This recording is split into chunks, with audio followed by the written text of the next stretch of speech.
morning. Welcome to our second school assembly. I am Sam Galt. Guys, we had such fantastic attendance at the last assembly, and we hope we do again today. One thing that we want to change, though, is next to us in the chat pod, 99% of you guys were just perfectly fine in the chat pod, but a couple people decided to pretend that it was a Twitch stream or some other spot on the internet and bombard our chat pod with inappropriate messages. Let's not do that again today, please. We have a couple moderators taking people out who are acting bad, and I don't think there's going to be a problem this time around. So remember, the chat pod, we are at a school function right now. This is not anywhere else on the internet, so please make sure that you are saying the appropriate things, and that shouldn't be a problem at all because we know you want to be on your best behavior. Speaking of best behaviors, that's what the first speaker is going to talk about today. It is our STAR academic behavior and behaviors, and we are to have our principal, Mrs. Alicia Hughes, go over those. These are very important ideas that our school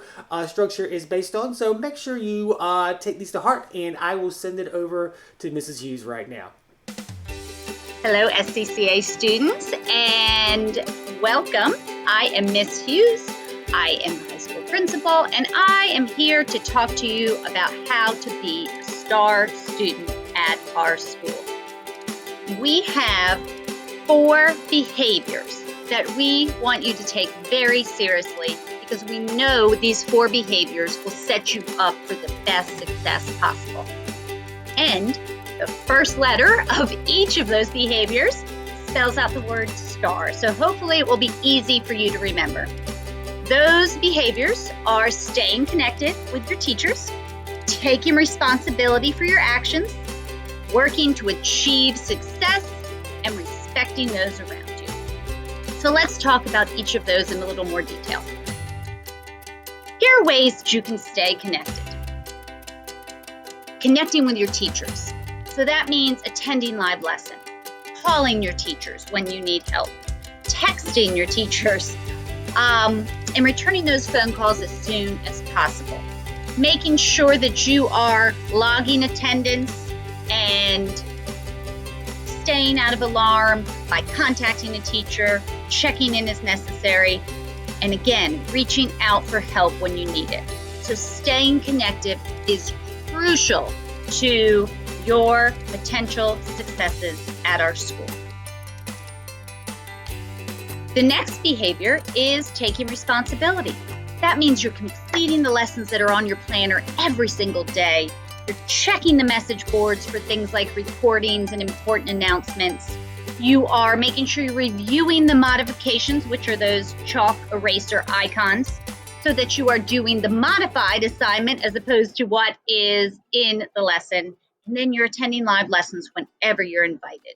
These are the ways you take responsibility for your learning and you ensure that you are the best student possible. Achieving success. This one might be my favorite because that's what you are here for, to be successful young adults and to move on from high school into successful endeavors in your adult years. So this is where it starts, right here in high school. So aim high. Always, always, always try to do your best work. Check your grades, and if your grades are lower than you like, reach out to those teachers, stay connected, and get the help that you need so that you can do the very, very best. Work always with integrity. Do your own work. It is very tempting to go on out to outside sources to find the answers, but we don't want to know what everybody else knows. We want to know what you know and what you have learned, so please always do your own work. Of course, be prepared. Study before you take a test or a quiz or an assessment. And again, reviewing what you submit to make sure that you have done the best that you can and do better if you need to get that extra help. And finally, respect. This is something that will get you so far in life. Being respectful, being kind, being tolerant of others.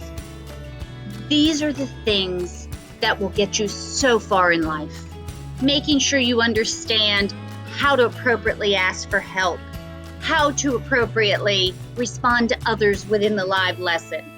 Again, being kind, being polite, being respectful, Those are the keys to lifelong success. Now, while these are all wonderful things that will help you in the long run, we also want to recognize you when you are doing these things. And so each month, your teachers will be nominating a student exhibiting those STAR behaviors. So in the month of September, we're going to focus on students of staying connected. In October, we'll look at those that take responsibility. November will be for those that are achieving great success. And then December, we will look at those that are truly respectful and always and forever polite and have very good communication. And so your teachers will be looking for these behaviors and will be nominating students exhibiting them. You will receive prizes if you are nominated. And then at the end of each semester, we will nominate students that have done well in all 4 categories. So not only are these great habits to have for your own personal gain, but they also could win you some great prizes and some recognition. So I thank you all so much for listening. I hope that you take these STAR behaviors to heart and that you shine on and do the very best that you can here at SCCA. Thanks for listening. Bye-bye. Okay, thank you, Mrs. Hughes, for those important STAR behaviors, kids. Please make sure that you are following those. Also, make sure that you're following our academic dishonesty policy. No cheating. This one is very important for your teachers, too. They definitely want to make sure that you pay attention to our Vice Principal, Mrs. Dean, as she goes over our academic dishonesty policy. Hello. Thank you for taking a few minutes to come talk to me about our academic integrity policies and procedures at South Carolina Connections Academy. First of all, every student and learning coach at South Carolina Connections Academy signs an honor code. When you completed your student orientation, you checked the box that said you read and agreed to the honor code. So let's just take a few minutes to review what you read and what it means. So first of all, you agreed that you would never submit work of any kind that was not your own, or give work to other students to submit as their own. Never post exam or quiz questions and answers on the internet or in public places, nor use answers from anything you might stumble upon. Never provide a forged document or signature to the school. Never plagiarize a written, oral, or creative work. Be well informed about plagiarism and not use lack of knowledge as a reason for engaging in plagiarism. And take assessments only after you've completed the lessons leading up to that test or quiz. Never give or receive unauthorized assistance on assessments. And then also understand that all assessments are closed book unless otherwise specifically stated by the teachers. And this means no outside resources can be used, including assistance from learning coaches or siblings or other people in your home. And you said, I will adhere to all Connections student conduct guidelines for proper use of the internet and of all Connections equipment or materials provided to me. I will accept the consequences, including disciplinary action, of breaking this honor code. So this code is something that, again, every student and learning coach has read through and signed off on at the end of orientation. But let's dig a little deeper and see what that means and ways we can prevent this from happening. So why do students sometimes feel led to cheat? A big reason is afraid of failure. Everyone wants to do good. Everyone wants to get a good grade. And so sometimes that pressure and that fear will cause us to just, look on the internet or ask a friend or ask your parent. Just remember, the better option is you've got this. If you are unsure, reach out to your teacher for extra help. They love working with you. That is their passion. That's why they come to work each day, because they want to help you. So if you have questions, reach out. They will meet with you and make sure you understand everything going into the assessment. Another reason, sometimes it's just easier.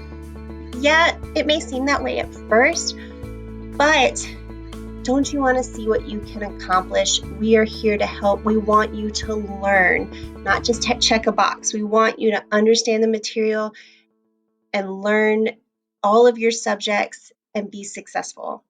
Sometimes you're just too busy. You have a lot going on. So instead of studying and working with the teacher, you might just turn to another resource. But let's make school a priority. Remember that the teachers are here to help and we are flexible. If you need more time, you can take more time. postpone taking the test for a day or two so you can get that extra study time or help that you need. We have the planner, and I know a lot of people like to make sure they get everything done at the end of each day, and that is the goal. But really the overall goal is that you learn the material. So if you need an extra day or two before you take a test, that's okay. Just reach out to your teacher and let them know you need an extra study day, or ask them if they could help you. I've got a good quote right here that says, if you find a path with no obstacles, it probably doesn't lead anywhere. So there are going to be challenges you face in school and outside of school, and these are ways for you to test your grit and your growth mindset. We're all going to make mistakes, and that's how we grow.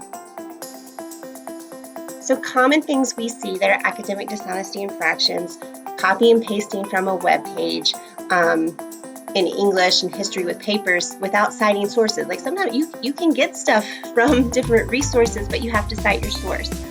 Accessing Open Study and Yahoo Answers, copying and pasting them, that is cheating. That is not allowed.